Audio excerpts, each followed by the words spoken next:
안녕하세요. 배신의 장미입니다. 오늘의 사연 지금 시작합니다. 저는 환갑을 바라보고 있는 여자입니다.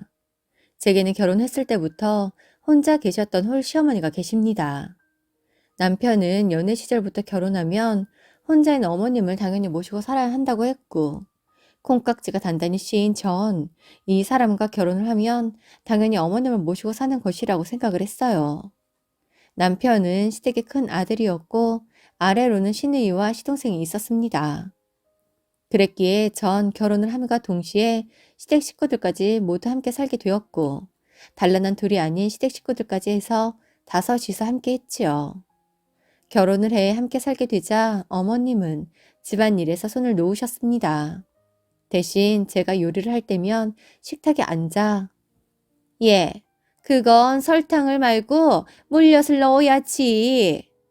넌 참 손도 작다. 콩나물 싹 다 넣어라. 라고 하시면서 잔소리를 하셨습니다. 시누이는 전형적인 여우 스타일이었어요. 사람들에게 친절하고 상냥하지만 뒤에서 호박씨 까는 그런 스타일이었죠. 게다가 허영심도 있고 싸가지도 없었죠. 그나마 시동생이 가족 중에서 제일 정상이었습니다. 결혼하고 3년이 지나 아이가 생겼고 그 시기 시누이가 결혼을 하며 출가를 하였습니다. 시누이는 자신의 고등학교 동창이랑 결혼을 하였는데 시누이의 시댁이 저희 시댁과 같은 동네였습니다. 시누이의 결혼을 준비하면서 좀 시끄러웠어요. 시누이의 시댁에서는 합가를 원했고 시누이는 절대 합가를 할 수 없다는 입장이었죠. 시누이 시댁에서는 집을 마련해 줄 여력이 없다고 정분가를 해서 살고 싶으면 집을 알아서 마련하라고 했다더군요. 하지만 당시에 집을 구하기에 시누이 부부가 경제적으로 넉넉하지 않았었습니다. 시누이는 퇴근을 하고 집에 오면 맨날 우는 소리를 하면서 엄마, 나 진짜 시부모님 모시고 못 살아. 단칸방이라도 좋으니 난 단둘이 살고 싶어. 어떻게 안 되겠어? 아유, 요즘 세상에 시부모 모시고 사는 사람이 어디 있다고? 참 정신 나간 여편네 아니니? 내가 생선집 여편네한테 물어보니 그 집이 여기 토박이라 저 건너 땅이 다 그 집 거라는데 돈 있으면서 너네랑 같이 살려고 수 쓰는 거야. 절대 합가는 못하겠고 헤어질 수도 없다는 신우의 우는 소리에 어머님은 남편에게 돈을 좀 만들어 달라고 했고 얼빠진 남편은 그래, 우리 미연이가 시집살이한 꼴, 나 못 보지. 하면서 돈을 만들어 주더군요. 바보같이 그걸 그냥 두었냐고요? 제가 안 된다고 했습니다. 그럴 돈 있으면 두었다가 우리가 먼저 분가를 하자고 했어요. 그러자 남편은 우리는 지금 아이까지 태어난 마당에 분가를 하면 어머님 생활비도 내어드려야 하고 우리는 우리대로 생활을 하면 두 집을 관리하며 살림 사는 것과 마찬가지라 부담이지 않겠냐고. 우리는 이미 이렇게 살고 있으니 당장 급할 거 없다며 당장의 시누이의 분가를 도와야 한다고 합니다. 저희 반대에 남편은 자신이 지원하고 싶은 만큼 해주지 못해 시누이는 단칸방에서 신혼생활을 시작했지요. 여보, 나 진짜 서운해.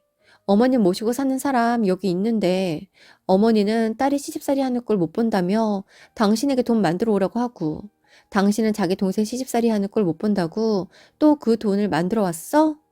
내가 등신이네. 같이 살아야 한다는 당신 말에 바보같이 나는 군소리 안 하고 신혼도 즐길 새 없이 시집 와서 다섯 가족 밥이나 하고 앉아있고 정말 서럽다. 그거랑 그건 다르지. 우리는 홀어머니잖아. 우리는 그럴 수밖에 없는 것이고 미연이네는 부모님 두 분까지 모두 살아계시고 그 시아버지가 땅도 있고 재산도 있으면서 데리고 살고 싶어서 일부러 그러는 거잖아. 아니, 당신도 미연이가 시집살이 하는 거 보고 싶은 거야? 우리 엄마는 너 시집살이 안 시키잖아. 어떻게 저렇게 공감 능력이 없을 수가 있는지. 시집살이를 하고 있는 내 앞에서 제 동생 시집살이 못 시키겠다고 입에 거품을 물고 있다니. 아무튼 시누이는 그렇게 우여곡절 끝에 시집을 갔습니다. 같은 동네도 싫다면서 우리와 자신의 시댁 동네와 20분 거리에 있는 시내 근처의 단칸방에서 신혼집을 차렸는데 문제는 그 단칸방에 살기 힘들다며 정말 너무도 자주 친정에 들렸다는 거였어요. 더 어이없게 철없는 겉들끼를 만났는지 시매부 또한 퇴근을 하면 줄기차게 우리 집으로 와서 밥을 먹었습니다. 그리고는 잠만 집에서 자러 갔던 것 같아요. 그러다가 둘이 싸우기라도 하면 시누이는 집에 와서 잠을 잤고 시매부가 출장을 가면 또 집에 와서 잠을 자고 결혼을 해도 칠렐레 팔렐레 했네요. 우리 아이가 2살이 되던 해 시누이가 임신을 했습니다. 손이 귀했던 시누이의 시댁에서는 임신을 한 시누이 부부에게 단칸방은 아기 키우기 좋지 않다면서 근처에 18평 정도 되는 빌라를 구해줬고 시누이는 이사를 했습니다. 너무 부러웠죠. 나는 아이 키우면서 손 하나 까딱 안 하는 어머님 모시고 사는데 그렇게 똥꼬치 부려가면서 단칸방에서 2년 뻐기더니 임신을 하자 시댁에서 집을 해줬으니까요. 압니다. 제가 참 멍청했다는 것을요. 저는 멍청하게 살았던 거였죠. 그러던 어느 날 시동생이 결혼을 한다고 합니다. 시동생의 결혼 준비 과정 중 정말 어이없게 어머님께서 시동생에게 집을 얻을 수 있게 돈을 융통해 주신 거였어요. 당신, 어머님 돈 어디서 난 줄 알아? 아니, 돈 없다고 시누이 시집 보낼 때도 당신 보고 돈 좀 해오라고 하더니 어디서 돈을 나신 거지? 아, 고향에 선산이 있잖아. 그건 큰 집이랑 해서 다 같이 소유권 있는 거 아니야? 그거 포기한다고 큰 집에서 할당해주고 어머님이 보상 받은 거라고 하던데 막내 장가 보낸다고. 아, 우리는? 그거 우리 모두의 목 아니야? 당신이 장남이잖아. 그냥 가만히 있었어? 남편은 뭐가 이상하냐는 듯 갸우뚱거리기만 하더라고요. 참, 제가 바보 같은 사람이랑 결혼을 했더랬죠. 버는 족족 생활비에 어머님 용돈에 시누이 시동생에게 돈이 들어가곤 해 우리는 제대로 돈을 모을 시간도 없었는데 돈 잔치는 뒤에서 다른 형제들이 하고 있었으니까요. 없는 집인 거 알고 있었는데 그 없는 집에서도 짜고 짜니 돈이 나올 구석이 있더라고요. 그 사람 하나 믿고 살기에는 정말 답이 없을 것 같아서 아이들이 5, 7살이었을 무렵 일을 하겠다고 선언을 했어요. 그러자 어머니께서 뭐라고? 애들은 누가 보고? 너 설마 나보고 애 보라는 거니? 참나. 나는 못 본다. 어머님이 도와주시면 저도 일하고 그럼 그나마 가정에 도움이 되죠. 애비 벌어오는 돈으로 그동안 잘 살았는데 무슨 소리 하는 거냐? 잘 살긴요. 꾸역꾸역 살았죠. 솔직히 어머님도 아직 정정하시고 저도 한창 나이인데 다들 경제활동 하나 안 하고 집에만 있는 건 아닌 것 같아요. 어머님이 애들 좀 봐주시면 제가 돈 벌게요. 어머님 용돈도 제가 따로 드릴게요. 어머님은 용돈이란 말에 솔깃했는지 더는 일을 해라 마라 하지 않으시더라고요. 제가 일을 시작하면서 제일 미안했던 건 아이들이었습니다. 지금도 그때를 생각하면 아이들에게 미안합니다. 그래도 어머님이 애들한테는 관대했기 때문에 별 걱정은 하지 않았습니다. 시누이는 몇 년 동안 별 사건 사고 없이 조용하게 살았습니다. 그러던 어느 날 시누이가 이혼을 한다며 갑자기 집에 왔더군요. 아이는 시매부가 키우기로 했다며 혼자 집으로 왔습니다. 어머님과 남편은 그런 시누이가 불쌍했을 뿐이었고 저는 대책이 안 서는 시누이가 답답했습니다. 대체 왜 이혼을 했냐고 해도 그냥 자주 싸웠다고만 하면서 둘이 성격이 맞지 않는다고 했고 어떻게 아이를 두고 혼자 나왔냐고 해도 시댁이 더 잘 사니 아이는 그곳에서 자라는 게 맞다고 하더라고요. 그런데 제가 동네 마트에서 일을 하잖아요. 마트가 진짜 이런저런 얘기 다 듣고 오가는 곳이거든요. 알고 보니 시누이가 돈 사고를 쳤던 모양이더라고요.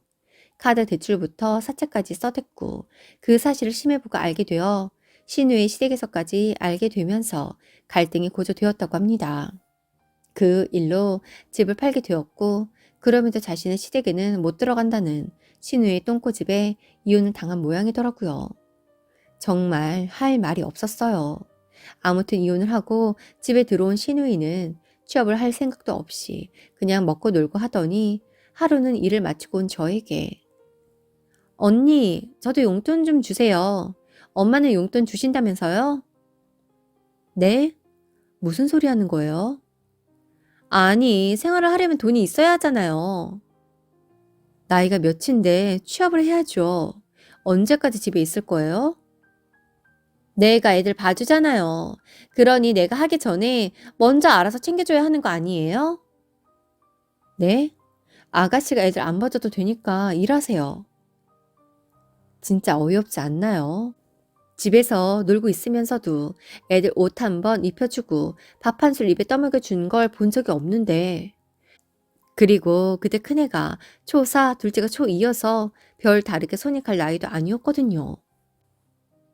아무튼 얼빠진 시누이는 몇 번 취업을 해 일을 다니다 그만두기를 반복하다 이혼한 지 4년 만에 재혼을 하겠다면서 남자를 데리고 왔더라고요. 남자 쪽도 재혼이었는데 자식은 전처가 키우고 있다면서 집을 얻게 돈을 해달라고 하였습니다. 정말 우리 집안의 시한폭탄이었어요. 남편은 제게 상의를 한답시고 당신 돈 얼마나 모았어? 이러고 물어보더라고요. 그래서 무슨 돈을 말하는 거냐고 하니 시누이 시집 보낼 돈을 나한테 달라는 거냐고. 나는 우리 집 살 생각으로 돈 모으고 있다고 얘기를 했죠. 우리는 이 집이 있잖아. 미연이 새 출발한다는데 우리가 도와줘야지. 그 사건을 계기로 저는 남편에게 이혼을 요구했습니다. 남편은 이혼을 절대 할 수 없다며 대체 뭐가 문제냐고 하더라고요. 이혼이 아니면 분가 둘 중 하나만 선택하라는 제 얘기에 결국 우리는 분가를 할 수 있었습니다. 우리가 분가를 한다고 했을 때 시누이는 돈 있으면서 자신의 집을 구해주지 않고 우리 집을 사려고 한다면서 개거품을 물고 달려들었고 어머님은 일한다며 애들을 자신에게 맡기더니 뒤로 이런 꿍꿍이를 계획을 하고 있었냐며 저에게 삿대질을 해댔죠. 사실 언제 분가 계획을 알리고 남편을 움직일까 했는데 시누이의 얼토당토 않는 돈 요구에 우리는 분가를 할 수 있었습니다. 대출을 받고 모자란 돈은 친정에 조금 융통을 했습니다. 우리가 이사를 나가면서 시누이는 계획을 바꾸어서 시댁에 들어와 살겠다면서 어머님을 설득했고 어쩔 도리 없던 어머님은 시누이와 그리고 재혼한 사위랑 같이 살게 되었죠. 분가를 하면서 아이들의 방을 하나씩 만들어 주었고 저만의 살림을 꾸리면서 정말 행복했습니다. 그래서 더 열심히 일하고 살았던 것 같아요. 어머님은 사이랑 사는 게 불편했는지 종종 남편에게 연락을 해서 우리 집으로 옮기고 싶다고 얘기를 하는 것 같았지만 쫄보인 남편은 얼마 전 이혼 직전까지 갔던 경험을 했던 남편은 제가 또 이혼 서류를 내밀까봐 그랬던 건지 자신의 선에서 알아서 끊어 주었었네요. 이후 시누이는 시매부가 하는 사업이 잘 풀렸는지 이사를 나간다고 하더라고요. 그렇게 시누이는 40평대 아파트로 이사를 나갔고 어머님은 딸을 따라 자신도 같이 이사를 나갈 길에 들떠 있었다가 시누이 부부가 둘이서만 이사를 간다는 소식에 충격을 받아 알아놓으셨더라고요. 어머님도 어머님이지만 정말 시누이는 어떤 말로도 형용이 안 되는 그런 류의 사람인 것 같아요. 남편은 또 그런 어머님이 안타까운지 종종 들여다보며 어머님을 모시고 오자는 소리를 하더라고요. 그래서 절대 안 된다고 못을 박았습니다. 시누이는 한 번씩 가족 모임을 할 때면 명품을 두르고 외제차를 끌고 나오면서 온갖 허영에 찌든 모습을 보이면서 어머님에게는 용돈 한 푼 안 보태어주고 우리 아이들에게 용돈이라도 한 번 쥐어줄 줄 모르더라고요. 사람 팔자 어떻게 될지 모른다더니 잘 나가는 시누이가 배가 아프기도 했지만 뭐 딱 거기까지였습니다. 우리는 우리의 삶을 열심히 살면 되니까요. 그냥 그들끼리 알아서 잘 살아주면 되었다 생각했습니다. 그런데 얼마 후 심해부가 경제사범으로 구속이 되었더라고요. 알고 보니 재산의 많은 부분이 거의 빚이었고 불법으로 취하게 된 돈들이라 결국엔 빚만 떠안게 되면서 두 번째 이혼을 하게 되었습니다. 이혼 후 다시 어머님 옆에 빌붙어 살게 된 시누이를 보자니 참 어머님은 두 번째 이혼을 하게 된 당신 딸을 보며 안타까워했고 시누이가 남편 복이 없어 이혼녀가 된 것이라며 안타까워하더군요. 잘 나갈 때는 제 엄마를 본 채만 한 딸이 뭐가 그렇게 불쌍한지. 어머님은 상대적으로 안정적인 저를 보면서 그래도 너는 남편 복에 있어서 안정적으로 잘 사는데 네 시누이 불쌍한 줄 알고 좀 따뜻하게 대해라 라고 하십니다.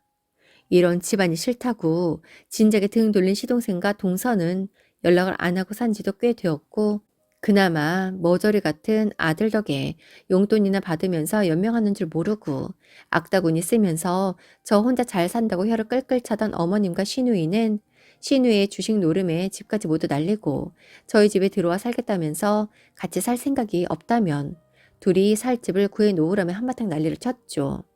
그래서 저는 못 버티고 이혼을 했습니다.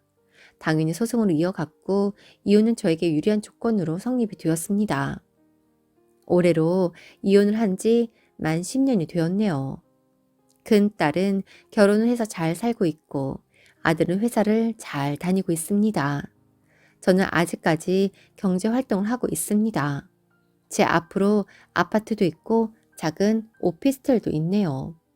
그때 이혼을 하지 않았다면 어떻게 되었을지 상상만 해도 눈앞이 캄캄해지긴 하는데 제가 갑자기 지난 일이 떠오른 데는 얼마 전에 전 시어머님의 부고를 들었기 때문입니다. 그래도 자식들이 있기 때문에 연락이 오지 않을 수가 없었고 할머니의 장례식장에 다녀온 아이들이 그러더라고요. 시누이가 결혼을 했는지 상주가 셋이더라고. 그러면서 고모부라고 소개를 했다고 합니다. 나는 한번 결혼을 실패하고 결혼의 결자만 들어도 머리가 아픈데 그렇게 되어놓고도 또 결혼을 하다니 정말 이해가 안 가네요. 제가 살면서 봐왔던 인간 중에 가장 미스테리한 인물이 바로 전 시누이였네요. 아들이 듣기로는 시누이네가 또 어머님 댁에 붙어서 살고 있는 것 같다던데 그렇다면 어머님, 남편, 시누이 부부 또 이렇게 같이 살고 있었나 봅니다. 제가 아직까지 이혼을 하지 않고 있었다면 생각만 해도 끔찍하네요. 새삼 뒤늦은 제 이혼이 그때라도 이혼을 한 것이 천만 다행이라고 생각하면서 지난 일들은 생각하지 않고 우리 아이들과 손자, 손녀들만 생각하며 살려고 합니다. 오늘도 함께 해주셔서 감사합니다. 지금까지 배신의 장미였습니다.